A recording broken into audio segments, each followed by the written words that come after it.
Welcome to my channel. हम लोग अपनी लास्ट वीडियो में शिक्षण विधियों की बात कर रहे थे, टीचिंग मेथड्स की बात कर रहे थे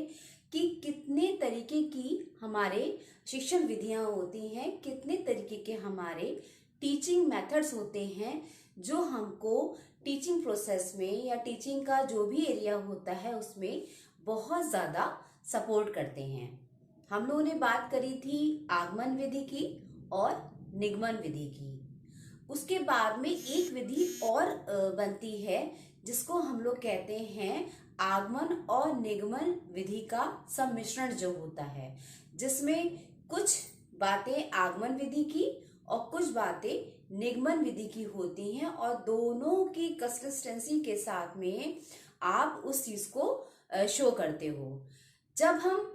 कभी कभी कोई टॉपिक लेते हैं तो उसमें हमें सबसे पहले विशिष्ट से सामान्य की ओर जाना पड़ता है। कई बार क्लासरूम में ऐसी घटनाएं हो जाती हैं या कुछ बातें होती हैं जिनको एक्सप्लेन करने के लिए हमें विशिष्ट से सामान्य की ओर जाना पड़ता है, तो हम लोग आगमन विधि का उपयोग करते हैं। और कभी कभी हमें सामान्य नियमों के अनुसार हमें विशिष्टता को बनाना होता है, तो हम लोग निगमन विधि का उपयोग करते हैं। या कभी कभी एक दूसरे को पूरक के रूप में समझ के,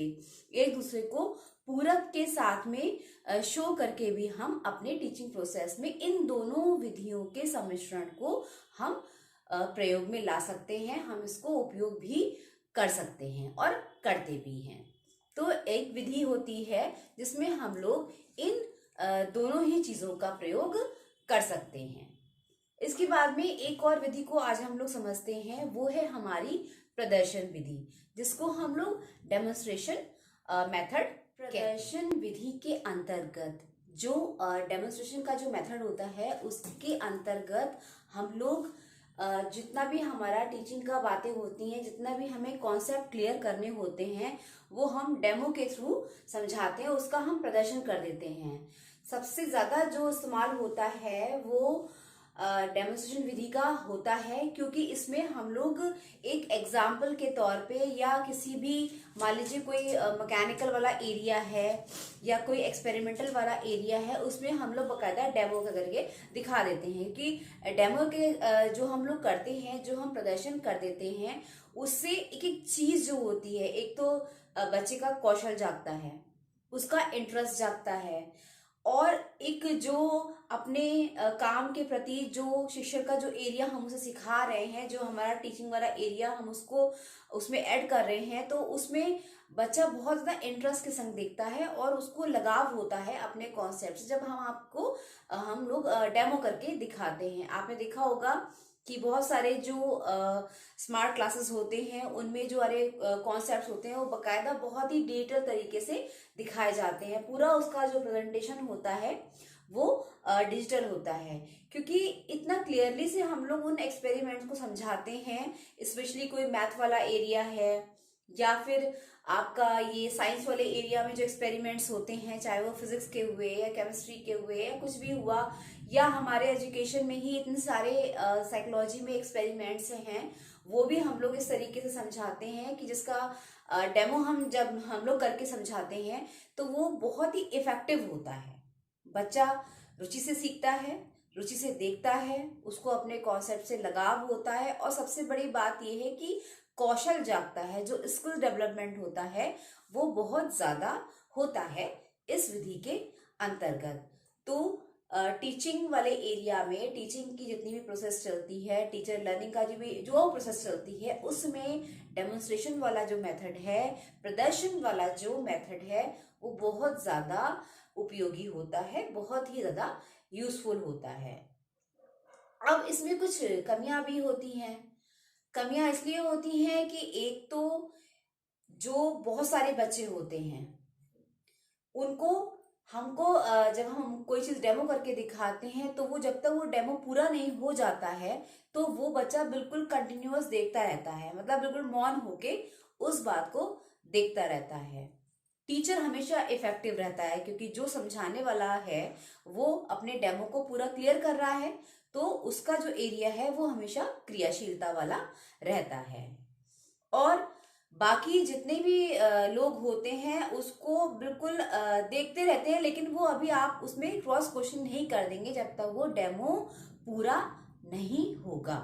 उस डेमो के पूरा होने के बाद में जब आपको पूरा प्रोसेस आपको समझा दिया जाएगा, उसके बाद में आप अपना टीचर से अपना जो भी डाउट्स हैं या जो भी आपकी क्रॉस क्वेश्चनिंग है, जो भी आपको उसमें समझ में नहीं आ रहा है, जो भी आपकी उसके प्रति आपकी क्वेश्चनिंग जो है वो जाग रही है, तो वो आप अपने टीचर से पूछ सकते हो, लेकिन डेमो होने के बाद में। तो कुछ कमियां हैं डेमो की, लेकिन फिर भी जो डेमोन्स्ट्रेशन वाला जो मेथड है वो बहुत ज्यादा उपयोगी है टीचिंग लाइन में। ओएचपी से जो हम लोग समझाते हैं बातें, जो हम लोग प्रोजेक्टर लगाते हैं उसमें पूरा होता है। कंप्यूटर्स में बहुत सारी बातें आती हैं जो आप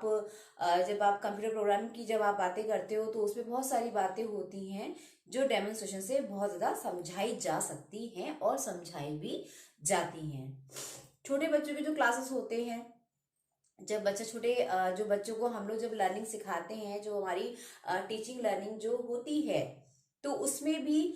हम लोग डेमोन्स्ट्रेशन के द्वारा ही समझाते हैं। आप देखा होगा नर्सरी क्लासेस में आप कभी जाना बच्चों के, या आप कभी भी आपने कभी जॉब करी हो या कभी भी आपने अपने ही बच्चों के संग में इस बातों को देखा हो, तो हर चीज को बड़े अच्छे से समझाया जाता है। कभी कभी ओएचपी पे या स्मार्ट क्लास में किसी कार्टून के थ्रू आपको समझाया जाता है, या अगर वर्णमाला का कॉन्सेप्ट है वो भी बड़े अच्छे से समझाया जाता है, या अल्फाबेटिकल वाली बातें हैं वो, या मैथ्स वाली बातें हैं जिसमें प्लस सिखाना है, या जो सब्सट्रैक्शन वाला बातें हैं वो सिखानी है, जिसमें हमको डिवीजन भी सिखाना है, सब्सट्रैक्शन भी सिखाना होता है। तो वो सभी डेमो से बहुत ज्यादा ही अच्छे ढंग से हम सीख सकते हैं। डेमोन्स्ट्रेशन का एक रूप हमारा व्हाइट बोर्ड या ब्लैक बोर्ड भी होता है, जिसमें हम लोग बात को भाई सॉल्व करके तो दिखाते हैं कि भाई इस तरीके से हमारा ये कॉन्सेप्ट है, हमारे में ये चीजें होती हैं, ये विशेषताएं आती हैं, ये चीज ये होती है। हम डायग्राम दिखा देते हैं, वो डायग्राम में हम वो जो प्रोसेस है वो भी दिखा देते हैं। तो ये सब बातें हम लोग दिखाते हैं, वो भी डेमोन्स्ट्रेशन का ही रूप है, वो भी प्रदर्शन का ही रूप है, क्योंकि हम लोग उसमें प्रदर्शन के द्वारा उस चीज को सिखाते हैं। तो जब हम ना किसी चीज का प्रैक्टिकल कर लेते हैं, जब हम अपने कॉन्सेप्ट में प्रैक्टिकली इन्वॉल्व हो जाते हैं, जब हमारा प्रैक्टिकल वाला एरिया बहुत अच्छे से काम करता है, तो हमारा कॉन्सेप्ट भी हमारे जो माइंड में होता है, माइंड सेट बड़े अच्छे से हो जाता है उस कॉन्सेप्ट के प्रति। तो ये जो डेमोन्स्ट्रेशन वाला जो मेथड है वो बहुत ही लाभदायक मेथड होता है हमारे शिक्षण विधियों में। और भी बहुत सारी विधियां हैं हमारी टीचिंग की जो हम लोग आगे बात करेंगे। तो मेरे चैनल को यूं ही लाइक करिए, शेयर करिए, सब्सक्राइब करिए और अच्छे से इन विधियों को जानने की कोशिश करिए। Thank you.